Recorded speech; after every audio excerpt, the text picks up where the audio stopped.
Assalamualaikum warahmatullahi wabarakatuh dan selamat pagi. Kalau kamu tonton video ni malam, selamat malam. Okey. Hari ni pelajaran RBT tahun 5. Cikgu akan ajar kamu tajuk yang baru. Kalau minggu yang lepas-lepas kamu belajar mengenai jahitan kan? Hari ni kita nak belajar mengenai tenaga. Tenaga apa? Nanti kita tengok. Okey.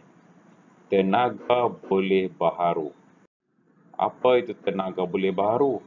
Tenaga boleh baharu ni maksudnya tenaga yang kamu boleh perbaharui. Tenaga yang kamu boleh jana, boleh dapat daripada sumber yang semula jadi. Secara berterusan, takkan habis sampai bila-bila. Contohnya, kamu di rumah kamu ada tak lampu? Lampu torchlight macam ni ke? Lampu bateri remote television ke?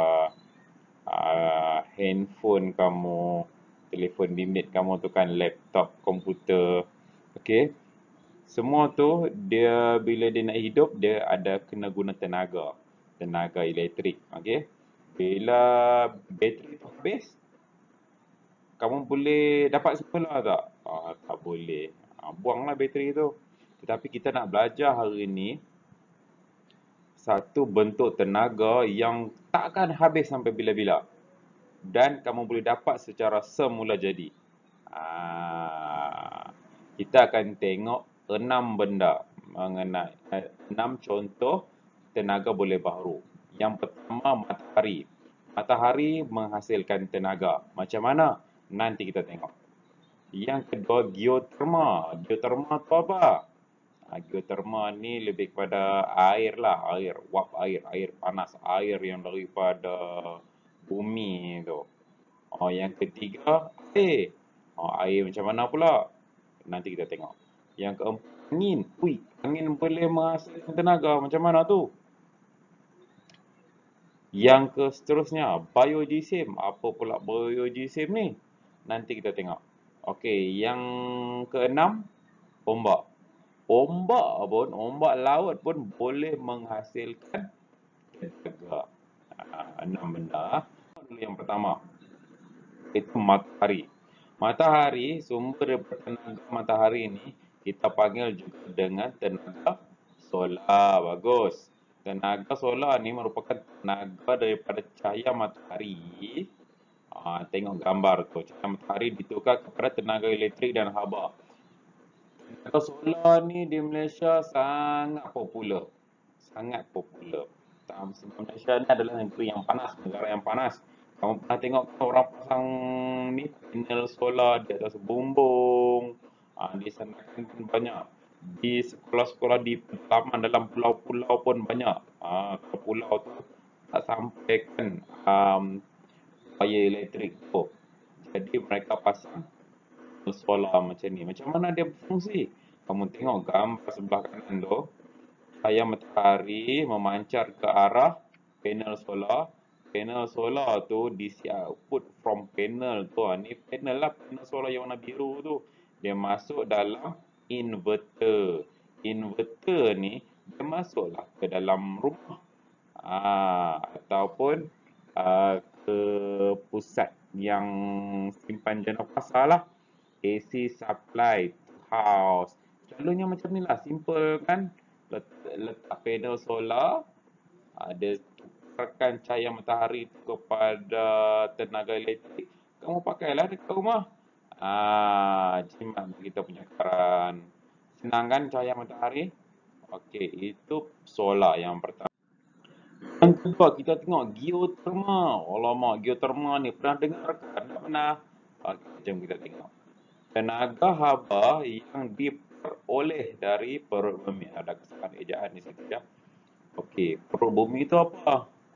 Daripada kerak bumi lah. Di tanah kita ni, bawah tanah tu macam diporing. Kalau dekat Sabah diporing ada kolam air panas kan, betul tak?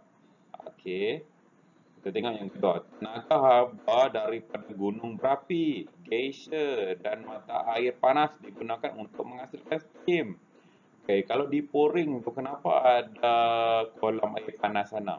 Sebab bawah tanah tu dia ada satu macam laluan gunung berapi lah. Macam kalau kamu nak tahu Gunung Kinabalu pun adalah salah satu gunung berapi. Ya ke? Yang tu kamu cek sendirilah. Okey. Tapi kat Poring tu memang ada air panas dan dia boleh menjana juga tenaga geotermal ni.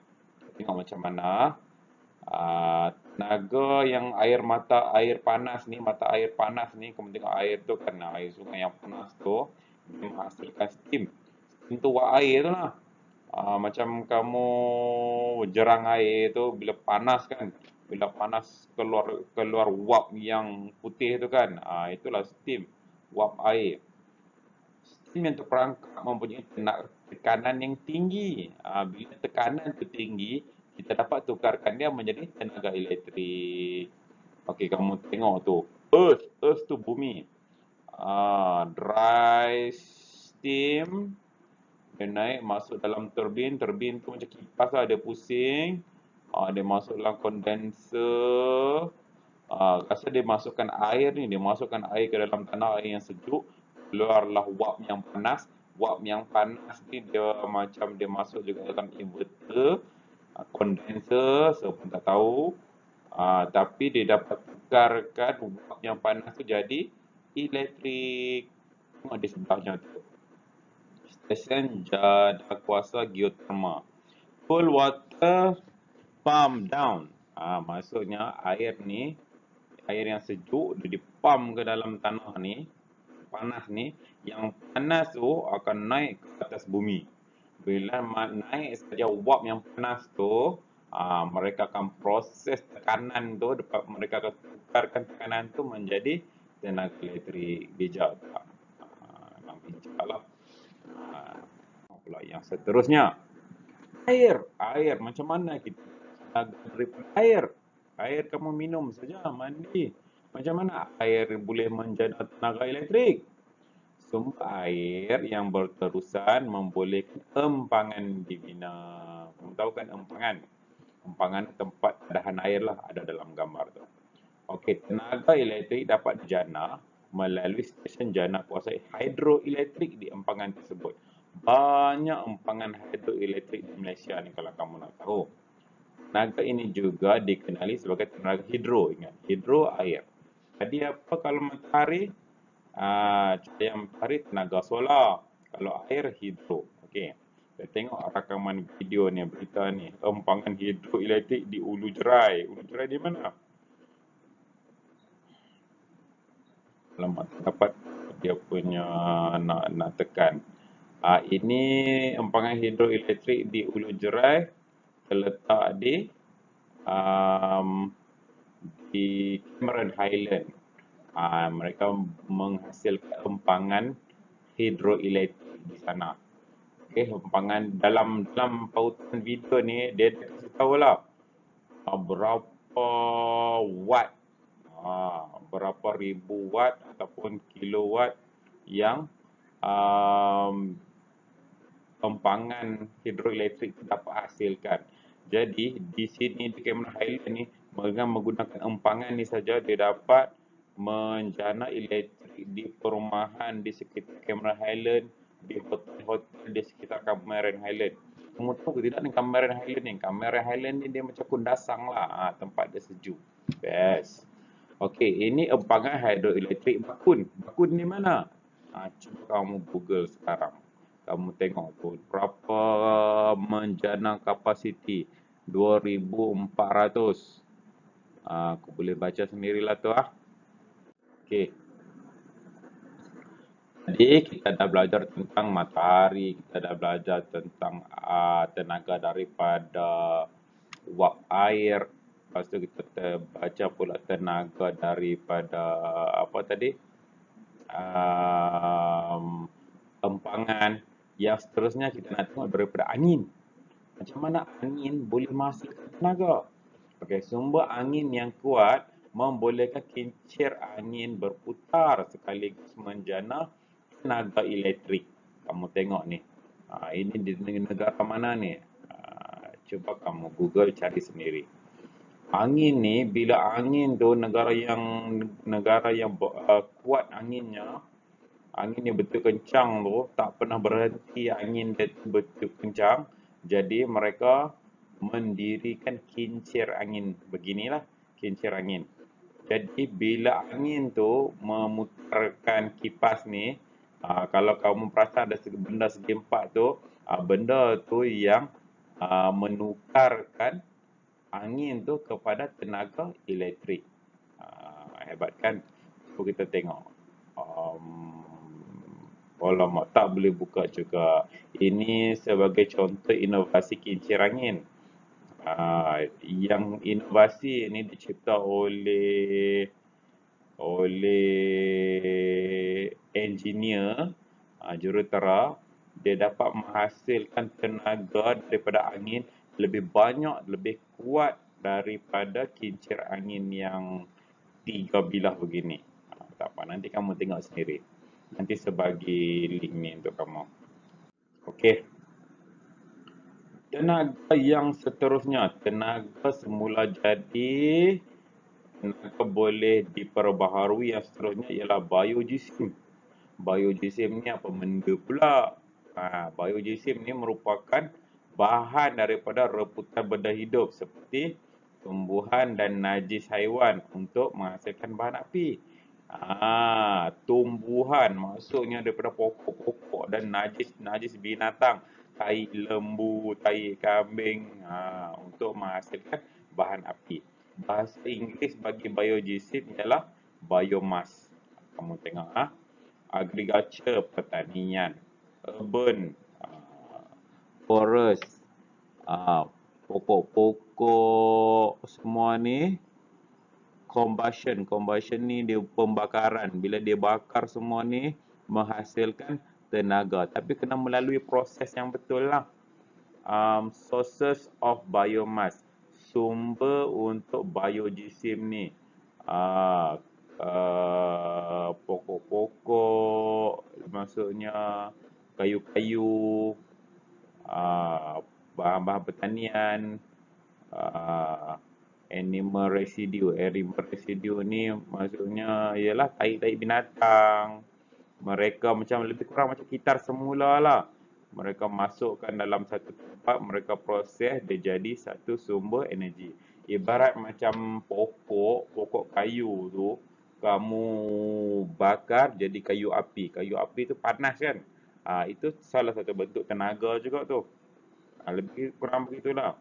Kalau di Sabah ni yang famousnya kelapa sawit. Kelapa sawit sangat hebat lah dalam biojisim ni. Setiap bahan daripada pokok kelapa sawit itu boleh digunakan untuk menghasilkan new energy, menghasilkan tenaga yang baru. Tanya mak ayah kamu yang bekerja di kilang-kilang kelapa sawit tu, mereka tahu tu. Okey, yang tadi tu biojisim. Yang seterusnya ialah ombak. Macam mana kita nak jana tenaga daripada ombak. Ombak yang kuat mampu menjana elektrik melalui turbin yang diletakkan pada stesen jana kuasa. Kamu tengok tu, ini turbin. Semua guna turbin. Turbin ni, tadi bila angin kuat, turbin tu dia berpusing. Ni ombak kuat, turbin pun berpusing. Dia macam kipas bot tu lah tu. Dia berpusing, maka ia menghasilkan tenaga. Kamu tengok pula yang di sebelah kiri di bawah tu, wave hub. Maksudnya ombak yang kuat di tempat-tempat di negara yang ombak-ombak kuat tu, dia akan menghantam dengan kuat, jadi dia menghasilkan energi. Mereka akan ambil daripada turbin ni, dia akan convert masuk ke stesen, jadilah elektrik. Elektrik tu dia akan supply lah ke rumah-rumah kamu. Okey, ni tengok empangan tenaga ombak di muara sungai pun tak nampak terlindung dengan muka. Okey, sebenarnya ni di Perancis. Kamu tengok negara Perancis maju tak maju, dia boleh jana kuasa daripada ombak saja. Jadi kita di Sabah ni, kita kan banyak laut kan. Semua disandarkan dekat dengan laut. Di Beluran dekat dengan laut. KK dekat dengan laut.